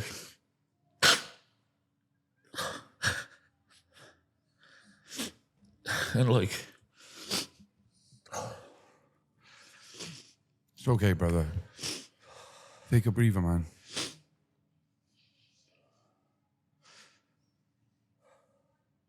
you know, like looking through it all, the reason I'm like upset is because like, because I know what's happened since. And like, I've almost died like 3 times. 4 if you count the time I was about to. And everything just got like, to answer your question, like my concern was at the time, I didn't give a fuck about money. I didn't give my job. I was just like, great, you've shown your true colours by, I don't want my profits to go down because I don't want them to think they're being sold a length of timber by a fucking evil murderer. Really. It was the safety aspect. It was the, you know, it was the proper like... Peace of mind. Yeah, and I was just like, what are people going to do? Like, you've not ever... I don't think many people have experienced fear like it. You know, I genuinely don't think there is. I think the only people who've experienced fear like that are people who have actively done something nasty, and there's people out to get revenge. I was expecting revenge to be done on me, but I've done nothing wrong. You know? And... So, basically be punished again. Yeah. You've already been punished once. And I had it in, you know, I was in, I don't know if I can name the pub or not, Spoons. Yeah. Spoons local to us, and I was in there on my own, and it was literally a case of I was at the urinal, just minding my own business, and then bang in the back. Someone booted me really, really fucking, really come sharp. How I stayed to my, I don't know, I turned around and I looked at this guy, proper fucking weedy little mug. And he says, you're that fucking guy, you're that guy. And I was like, yeah, I said, but that's been, because I still, at this point, I still understood people's anger. So I was like, yeah, I understand where you know. I was like, but that's been rectified now, I'm not, that wasn't me, like that was just my face, they fucked up. And he was like, so I thought he was going to be, shook my hand, get me a drink, but no, he was like, yeah, but you fucking knew him, you knew him.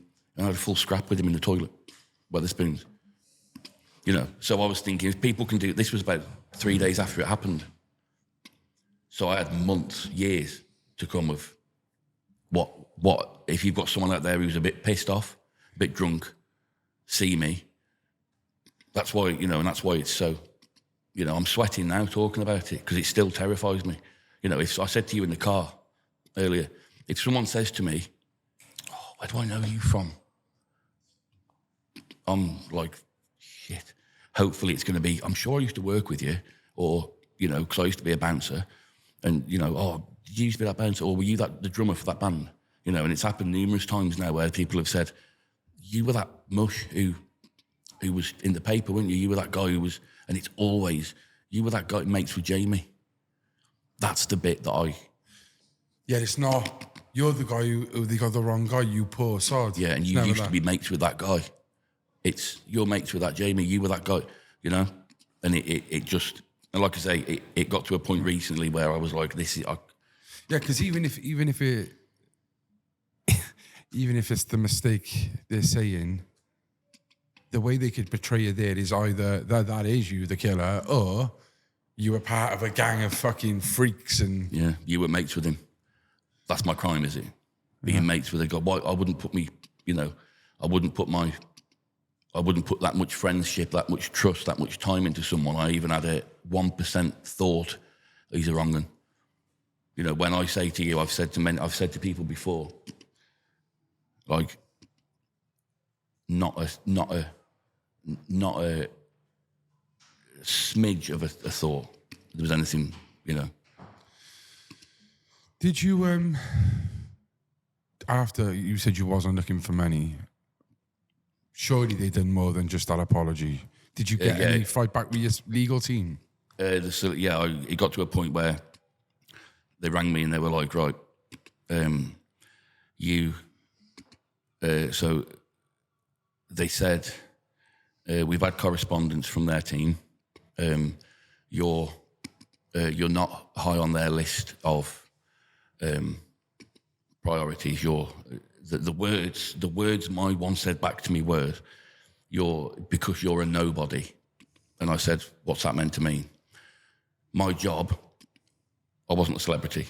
So my face, I didn't earn money from my face. So I didn't have a reputation to lose. And it was a case of, I recommend you accept this offer they've made. It's a case of, if you accept it, that's case closed. If you don't, you will have to carry on your own, fight it on your own. So I'd have to not only pay any legal fees I had come in, I'd have to pay what I'd already. So I literally was in a corner. Well, I've got to accept. And I wasn't in the right state of mind, so I just accept what they offered, and you know what that is. I'm not going to share that, but... Yeah, well, I can say that when you said to me about the offer, you was like, what do you think I should deserve for this? Now, you've seen the photos we just showed you. We know what the case was. You've seen how it's... We've seen how it's affected you. We haven't even got to the physical side of things. You've tried to take your own life. You now have a colostomy bag, don't you? Ileostomy. Yeah, I don't get Same that. thing, basically. But you're adamant this is all direct link to the stress, yeah? Yeah, if I hadn't have... I had a disease called ulcerative colitis, similar to Crohn's. I always would have got it. It was in my genes. I was always going to get it. But I had 6 years of like losing pints of blood every morning on the toilet. Just to put it down to, you know, typical man, it'll go away. Carried on, absolute agony for years. Got to a point where, again, like I say, if Amy wasn't here now, I literally would be dead, because I come in one day, basically, long story short, yeah, I got told after I had the surgery done, I had all my bowel removed. I had all my rear end is all gone, ripped out from front and back. Huh? Literally, mate, like 2 12-hour operations. Couldn't walk properly. That's why I can't drum anymore, because of this. And basically, it comes down to, yes, you had colitis, which is a disease. It ulcerates your bowel, and your digestive tract can kill you. They said the one part of my bowel was as thick as a Rizzler paper. So it was a case of, and I just got off a plane 12 hours earlier. So how the compression in the plane didn't kill me, I don't know. I'll say someone was watching over me. I don't fucking think they were somehow. They said afterwards, colitis, one of the biggest antagonisers, stress and trauma. And, you know the saying, gut feeling? Yeah, your gut is your second brain. You genuinely get gut feelings. So ultimately, mate, the past 10 years has been consumed by Jamie Reynolds. Literally. Even while I was lying in hospital with they were coming back saying, we're doing tests. We think you've either got stomach cancer, bowel cancer, or cancer of your digestive tract. Amy will tell you, I've never, ever seen blood like it. And then they come, after I had the surgery, I was in recovery. Similar to your story, I had 2 drips in each arm. Absolutely just, I'll show you a picture in a bit of me. And they come back and said, right, this is what we've done, this is what we've found, this is what we've removed. Total bowel, complete bowel gone. They said, you look down, you can see you've got a stoma. I was like, yeah. And they said, you're going to have to come back as well. You're too unwell for us to carry on surgery at the moment. You'll have to come back for us to do the rest of the operation, which was another 11 hours. That's when I say they ripped. Did you asleep, no? Yeah.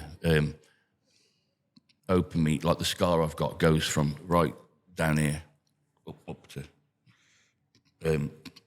took everything, like gone out from the front, from the back, stitched up, literally gone. And yeah, when they come back and told me what they'd found, what was going on, they said, look, have you ever had any, things that might cause you slight inconvenience or stress in the past? And I said, fucking sit down, jockey, I'll tell you. Let me tell you all about it. And they were like, yeah, and then they sent me the what they called the mental health team in a hospital. Not Samaritans. I can't remember what they're called now. I think they're called like the Risk Squad or something. They sent me and they were like... Risk team or something. Yeah, something like that. And they were like, we just wanted to come and see you because you, everything you've told the doctor and everything you've had... Sure, check it okay. Yeah, just make sure, is everything all right? And I'm like, well, I think, I don't know. And then, yeah, it's been... I'll be honest, ever since having that done... it sort of made me think, look, he can't take any more of me. He can't take much more now. He's consumed all of this.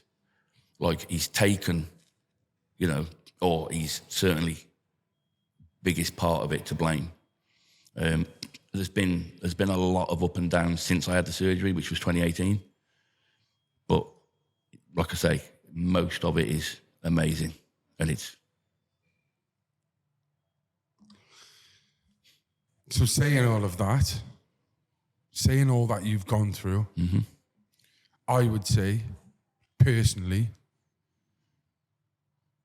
compensation should have been in the millions.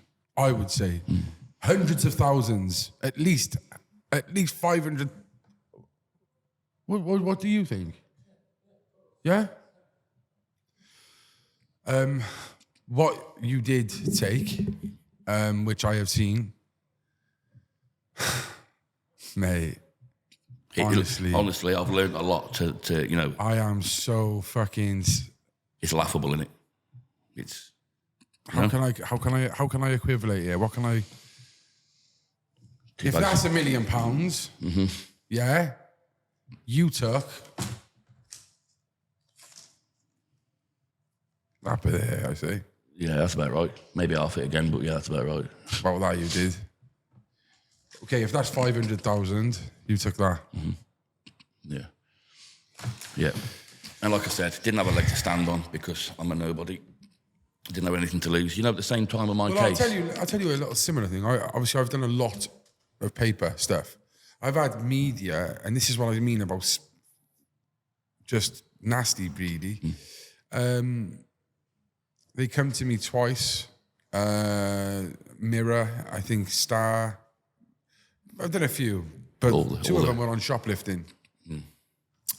Could you do an article on it? We will pay you. If you send us the photos, we'll pay it as well. We're going to try and sell it to people. Done a story, give me all the rights and whatever. When it came to selling the story, they said, we've got 2 or 3 who are interested. 2 of them want to go as an exclusive, so you'll get more money. Came to the deadline, they said, I'm really sorry, because you as a criminal... because you as a criminal, we can't pay you. I said, but the story's about me being a criminal. Yeah, I was going to say, like, We can't give you the money, sorry. that doesn't come and they still into... and they still run with the story. They still ran it. They still ran the story. Yeah. And I think probably the same as you, I was just thinking for the greater good, like I'm doing a good thing here, raising awareness. Still went with the story. Maybe I could get a claim, I don't know. Oh, mate, I can't. I don't know what. Nothing ceases to amaze me still. The only thing I've learned to do, and some of it's fucking morbid, but I just find the funnies in everything. Find the funny in everything. There's a comedian that said that. Stephen K. Amos, his name is. Can't do that anymore. I know the black one. Yeah, he's class. Such a funny guy, and he says, "Remember, folks, find the funnies." And I always remember that. And ever since, the jokes that I crack, like literally, there you go. There's one about me bowel and me arse, like jokes I crack, like the stuff I say. The jokes I crack. Yeah, the stuff I'll say about it, because no one else. I've had people who used to be really close to me, and I've seen on their Facebook royally taking the piss out of me for it. No reason. I'll say they don't really like me very much. Many reasons why. I spoke earlier about them, and I've seen jokes and stuff, but it just wore off a duck's back. Yeah, because I'm just like, if I can go through this much, what's a joke about me, you know, about having a stoma or a bag, and that's something. One of the biggest things of me coming on here as well. You're like a Ken doll now, ain't you said? Yeah, Barbie butt I've got. Barbie butt. Yeah. I said to you before, I was nervous about coming on here and my arsehole was twitching, but it wasn't because I ain't fucking got one. Yeah. I do like that about you. And that's one thing I would say, like, is evident, you know, even though you've gone through all this, you seem to, you have survived it and you are strong and resilient. You've got an amazing partner. It's amazing how you two got together as well. So yeah, she's me, honestly. Yeah. One of my only regrets in life is not meeting her sooner, you know. But that's how it goes, isn't it? You meet for a reason, things happen for a reason, and we got married, and she's me. Yeah, she is my absolute rock. What would be your ideal outcome with all of this? Is this over? Is this done? Oh yeah, it's done. Yeah, it's way. Is there any... legally it's done? Legally it's done. It's all finished. It was done 2015. There's nothing else. There's nothing I can do. There was certain things I couldn't say. They expired after a certain amount of time. But that's not. I mean, I would have spoke before them because I'm not scared of anyone. What they're going to do to me, sue me, you know. But the ideal outcome has already happened. You know, I've sort of gotten over it. There isn't an ideal outcome for any of it. In the sense of, you know, the amount of times that I've wanted to stop and the amount of times... That's G with her killer. Yeah. And you can see just in that photo how, like, innocent that looks. And he's got his fist, holding his fist. Oh, I didn't see that. That's just made it even more twisted, actually. Yeah. And at the time, it was one of my actual best mates. I'm going to fucking kill you soon. One of my best mates took that picture. Innocent. Again, he's another guy exactly the same as me. Innocent, just on a night out, having a great laugh. Took that picture. Nothing thought of it. That picture was taken off his Facebook and used. You know how it works for taking pictures. You know how they work. But yeah, answering your question a bit quicker or a bit, you know, less complicated. An ideal outcome, there wasn't one. There never was one. I thought it was going to be me dead because I didn't want my daughter to grow up seeing all this. I thought it was going to have a worse effect on me. Well, to be honest, it's really had an effect on me, but I thought I was going to end up I didn't want her to see that, so I thought, right, off myself, get gone, get it done. That was gonna be the ideal outcome. Now, it's, you know, the amount of times one thing I have wanted to do is I've wanted to grab her mum and hug her. I used to see him a lot in Wellington, in our town. I've wanted to grab her a lot and just say I've always felt like saying I'm sorry. There's always been an element of wanting to say, you know? Yeah. But I don't know. I think if it's a human thing or not. But I just, in many ways, I'm like a shell of a man of what I used to be. But in many ways, you know, and that was going the way it was going to be a case of like, you know, another year. I'm just going to, you know, I'll have one more Christmas and I'm going to, you know, It's how hard just it get was, gone. yeah. Oh yeah, it was a case of right. I'll see my daughter for like a third birthday, or like I'll have another Christmas and I'm going to go.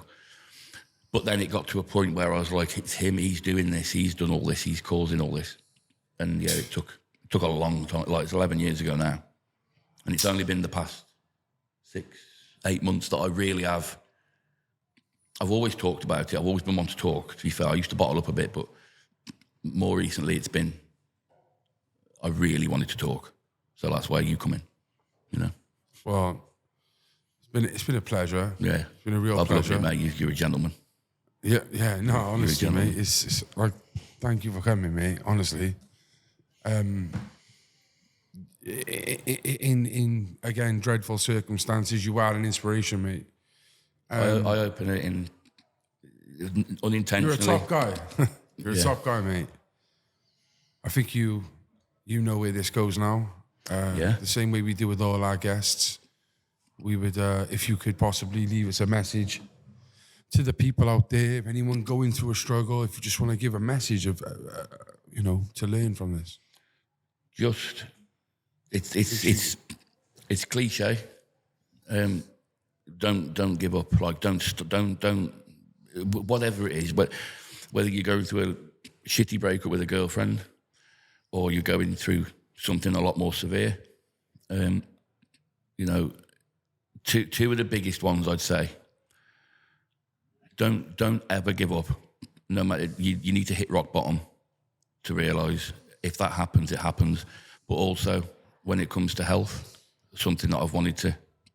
One, if anyone wants to speak to me in regards to ulcerative colitis, Crohn's, any concern they've got with anything like that, message me. I want to help people. If anything, I want to speak to people and tell them where I went wrong and where they can go right. And also, and it's something that I heard and I used to ignore. If you're a man or if you're a woman, you go into the toilet and you see blood, go to the doctor.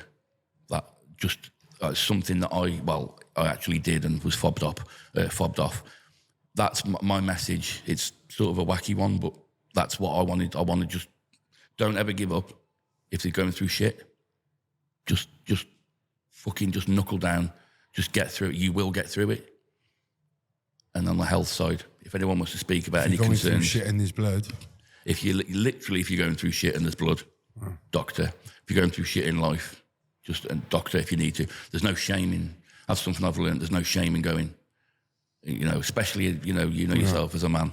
There's no shame whatsoever. You've seen me breaking down a bit on here, and no, I don't care. I feel. Do you feel okay now? Yeah. Feeling a bit better? Yeah, I feel good, and I knew it was coming. You know, I knew this was going to happen. I knew this, and I knew there was a very strong chance that I'd get upset because it's reliving it. You know, it's going through it again, and that one of the worst bits is by far the worst bit is what happened to G.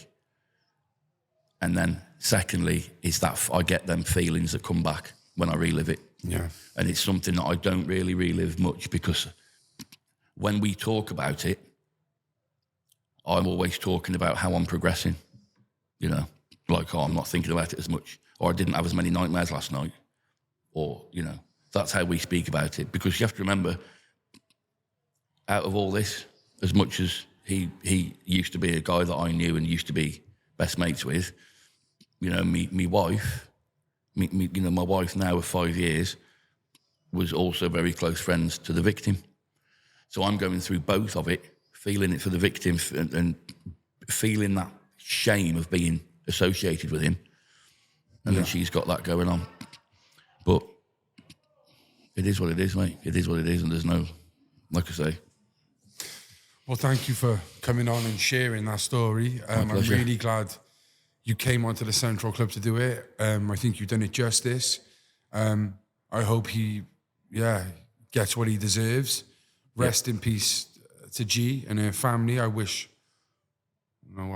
I pay condolences to, you know. It's not. You struggle to find the words. Yeah. I've wanted to say it. I just struggle millions. then. I can't. I don't know what could say. People say sorry a lot, and it's doesn't. But for you, my friend, don't ever feel guilty. You know, stand up tall, with chest.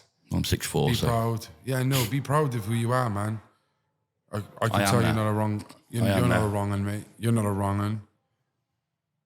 That's a lesson to be learned for the media. You know, if you've got 9 checks, maybe do 20 checks before you put out an article. someone needed sacking, Yeah. but I'm sure their pensions are being topped up, so that's fine.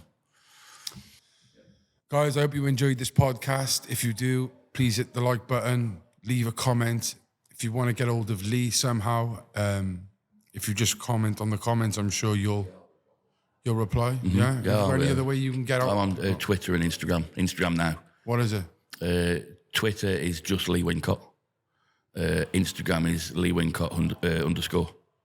That's it. It's easy to find me. Yeah.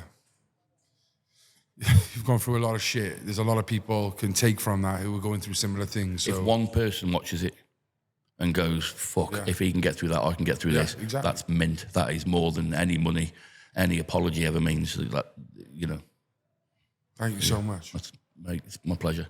Until next time, guys, stay central. The Central Club.